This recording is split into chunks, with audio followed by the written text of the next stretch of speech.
Stumps हो गया जी, चलिए स्टंप्स हो गया भाई। Play called off due to rain. आज का खेल खत्म हो चुका है, कल अब खेल होगा। और श्रीलंका यहां पर कितने से 4-5 रन से आगे, 16 रन से 16 रन से श्रीलंका आगे है।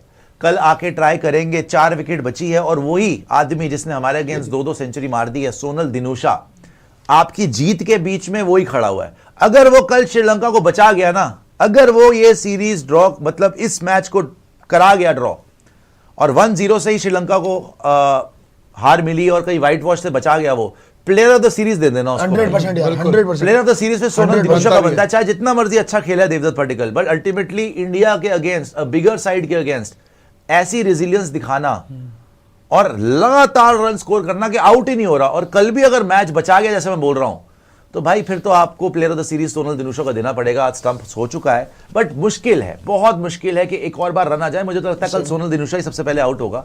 आधे घंटे 45 मिनट में आप निपटा दोगे इनको, and then you will get a target about 50, 60, 70, 80 run, whatever. बारिश आने नहीं वाली, कल हमने वेदर देख ही लिया, तो आप जीतने ही वाले हो, कल कोई प्रॉब्लम नहीं होगी। नेपाल की भी न्यूज़ यार बड़े सारे लोग बोल रहे हैं, तो अपडेट देख लेना, उसका कुछ कोई भी आएगा बता दीजिएगा, तो वो भी हमारे लिए कोई ऐसी बड़ी बात नहीं है। कल आपको जीतना चाहिए, and a very well deserved victory bye the way second session में। और मुझे पता अच्छा क्या लग रहा है, मुझे अच्छा ये भी लग रहा है कि सेकंड सेशन में आपकी चीखें निकल गई थी जब आपको विकेट नहीं मिल रही थी और पिटाइयां हो गई थी, तो श्रीलंका ने अग्रेसिव खेलना शुरू कर दिया। श्रीलंका एक प्लान लेके आई थी कि हमने स्पिन होने नहीं दी, निकल निकल के छक्के मार दिए।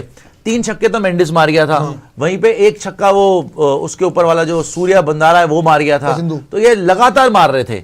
मगर आपने यू केप्ट फाइटिंग, अल्टीमेटली आपने मिस्टेक करवाई। प्रसिद्ध कृष्णा आए, शॉर्ट बॉल डाली, वो आउट हुआ वहां पर कमिंदु मेंडिस, और बड़ी प्यारी कैच ली बाय द वे। वो कैच ने आपको जिताया, शुभमन गिल ने जो कैच ली है ना, वहां से आप जीते, अदरवाइज वो पार्टनरशिप तो टूट ही नहीं रही थी। उसने बेवकूफी वाली शॉट मारी, उसके बाद आप देखो कोई ज्यादा रन नहीं बना पाया। धनंजय डिसिल्वा आया, 23 पे चला गया, सोनल दिनूशा 7 पे खेल रहा है, डिक वेला 6 पे गया, फिर आपका नुवंथा खेल रहा है 3 पे, तो मैच वहीं पे डन हो गया था जब शुभमन गिल ने वो कैच ली थी just before T.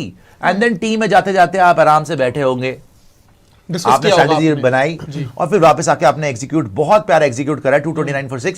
Shubman Gill की कप्तानी क्वेश्चन में आ गई थी, आपको याद है मैं सेकंड सेशन बोल रहा था कि भाई आपकी कप्तानी क्या हो रही है फिर अगर आप पार्टनरशिप नहीं ब्रेक कर पाए। बट अब उसकी कप्तानी को और गंभीर की कोचिंग को बोलना पड़ेगा कि they found a way, because उस टाइम पे पैनिक मच गया था। जब मैं दिखा रहा हूं आपको ड्रॉ का परसेंटेज 37 पे पहुंच गया था, मतलब पैनिक हो गया था ना। अब उसको ये लाए हैं, फाइट करिए, अच्छी बात है, जो जीता वही सिकंदर। मेरे को चीज अच्छी लगी कि टेस्ट मैच के अंदर हमारे पास ना एक सेशन में अच्छा करके हम लोग ना, फिर क्या मतलब एक सेशन में हम लोग बुरा कर देते ना, तो अगले सेशन में हमारे पास ना कमबैक का वे नहीं होता था जी। इस बार एक्चुअली हमने कमबैक का वे ढूंढा है, ऐसा नहीं कि हम पिछले गए नहीं हो पाया कमबैक से। हमने तो बहुत बार किया, नहीं कमबैक का वे कहीं ना कहीं आपका नहीं हो पाया, और जिस हिसाब से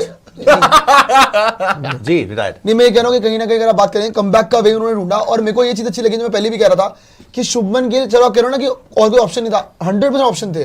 सिराज पे जाते, आप प्रसिद्ध आते, जडेजा पे जाते, क्योंकि मानस सुतार ने ऑलरेडी 6-6 की इकोनॉमी रन खा रहा था वो पिछले सेशन के अंदर, लेकिन उन्होंने सोचा कि नहीं भाई यही विकेट लेके देगा हमें, और उसने एक नहीं बल्कि 2 विकेट लेके दे दिया आपको, और एक सरंज जैन ने। सो जिन लोगों को बैक किया, उसने जो बाय द वे सारे विकेट बहुत ब्रिलियंट है, उसने जो बाहर वाली बॉल डाल के ऋषभ से स्टंप करवाया ना भाई, मेरे ब्रिलियंट बॉल, दोनों विकेट जो उसने ली, ब्रिलियंट बॉल थी वो। आप जो दोनों विकेट उसने ली है, चलो वो आउट हो गया था, बट फिर वो भी तो धनंजय डिसिल्वा भी तो 24 पे पहुंच गया था, पार्टनरशिप फिर लग गई थी। तो टी के बाद हमें पता था आधे घंटे में हमें विकेट लेनी है। मैंने बोला था 1 विकेट तो कम से कम चाहिए टी के तुरंत बाद।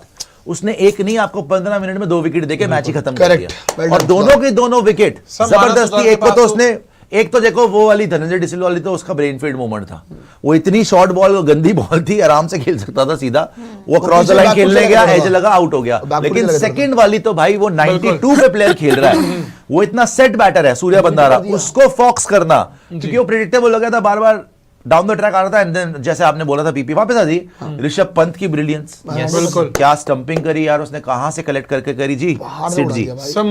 मानस सुतार के पास तो ये वाला स्किल सेट भी है कि कल जो 2 विकेट आई है ना अर्ली, ये क्या वाटरफॉल था क्या था? ये ट्यूब सर अब होगी गो कार्टिंग जी, बताएं सर। जब श्रीलंका की शुरू की 2 विकेट थी ना, वहां पे उनको बाद में टर्न नहीं मिल रहा था, लेकिन उन्होंने ये देखा कि उनके पास एक और टैलेंट है बॉल स्किड करने का, तेज फेंक कर। तेज डालकर बॉल स्किट किया और वहां से भी विकेट मिल गई। तो एक ही बॉलर के पास उसके बाद 3-3 वेरिएबल टर्न्स है। जो आपका नेपाल का पूछ रहे थे उसमें यह आया, मैं आपको बता देता हूँ कि over 100 Indians were reported missing after a massive flash flood swept through Nepal's Rasuwa district near the Tibet border on Wednesday, killing at least 17 people and causing widespread damage to settlements and infrastructure. चलिए मैं इसको close up में देता हूँ भाई। Our hearts go out to Nepalis. भाई नेपाल में आपको याद है 2015 में बहुत ही भीषण एक भूकंप आया था, बहुत जाने गई थी। बट अभी क्या हुआ है कि एक फ्लैश फ्लड आया है जिसमें 100 भारतीय अभी मिसिंग हैं, 17 से लेकर 20 लोगों ने सुना है कि वहाँ पे जान भी उनकी चली गई है। तो let's pray for the people of Nepal, our Nepalis sisters and brothers, because ये बहुत ही डिफिकल्ट टाइम है उनके लिए and the whole nation has to fight. And हम भी जो कर सकते हैं अपनी कैपेसिटी में हमें करना चाहिए। But may God be with them and Om Shanti for all those who lost their lives. बड़ा डिफिकल्ट टाइम है यार, इतना फ्लड्स ऐसे आ जाए कहीं पे, वो तिब्बत बॉर्डर पे क्या होगा भाई। आ जाइए वापस। तिब्बत बॉर्डर के आसपास का ही है जी।